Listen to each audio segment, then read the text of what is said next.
Le quartier des spectacles, la première fois qu'il m'a été présenté, c'était avant le sommet. Et c'est Jacques Primeau qui est venu me le présenter, qui était président de la Disque à ce moment-là. Et il m'a présenté avec toute sa passion pour le spectacle, pour l'industrie du spectacle, pour les artistes et pour le cœur battant culturel de Montréal. Avec toute sa passion, il m'a présenté ce projet-là. Et c'est sûr que la détermination de Jacques à ce moment-là de mettre de l'avant ce projet-là, qui avait fait l'unanimité dans notre atelier, mais de le mettre de l'avant lors des séances plénières, bien, ça a été certainement déterminant. L'idée était déjà en l'air, mais c'est lui qui l'a le plus transporté, je pense qu'il a le plus insisté pour que ça puisse se faire. Jacques Primeau m'a appelé, téléphoné, communiqué avec moi un jour pour me dire on a un magnifique projet qui est de créer un quartier des spectacles.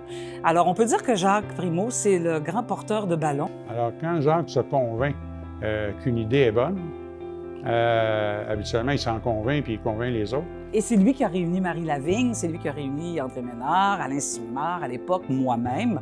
Et on s'est rencontrés dans un petit lieu pour essayer d'imaginer, rêver un quartier des spectacles à Montréal.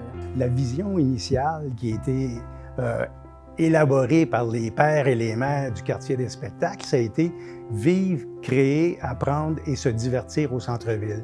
Mais il fallait voir la vision en arrière de ça qui était pour faire rayonner le spectacle sur l'ensemble du territoire.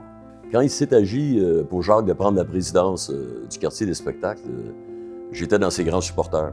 Et je me rappelle qu'à ce moment-là, je trouvais que historiquement, le moment était venu pour Jacques d'être aux hautes responsabilités de l'organisation.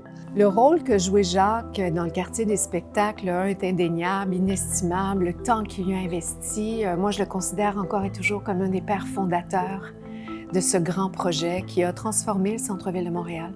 Une fois que le projet est en route, le défi était de développer une vision. Notre but, c'était de créer un véritable quartier, une unité de pensée et de lieux et d'activités. Le premier enjeu, c'était d'y croire et de passer, d'aller au-delà du défaitisme. Montréal était dans une période extrêmement morose. Il n'y a comme rien qui marchait, aucun des projets. Donc, c'était de réussir à se mobiliser et surtout de croire dans un projet qui fonctionnerait. Le partenariat du quartier des spectacles est un réel succès d'une organisation absolument hétéroclite, mais qui vise avec ses membres les mêmes buts. Au début, c'était difficile à croire que des salles de spectacle en compétition sévère tous les jours, là. Le show d'un tel, le Saint-Denis-le-Vœu, la Place des Arts-le-Vœu, le Métropolis-le-Vœu, à la limite le Club Soda-le-Vœu, le TNM, c'était pas évident au départ.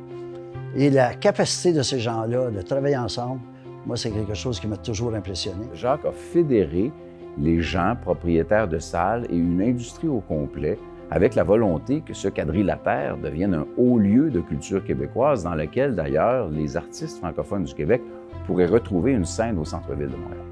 L'aménagement du quartier des spectacles a été pensé, conçu, entre autres par Daou Lestage, pour justement faire en sorte qu'il y ait une vie culturelle animée.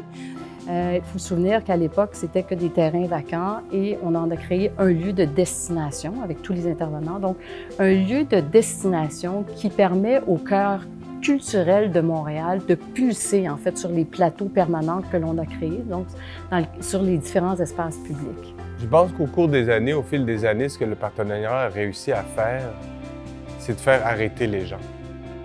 Et c'est un geste qui peut paraître très simple, mais d'avoir une influence sur la cadence des gens est énorme comme réussite.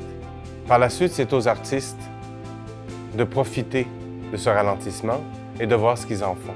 Le quartier des spectacles est unique, son modèle est unique, on le reconnaît à l'échelle internationale. On le célèbre et on le reconnaît ici, enfin.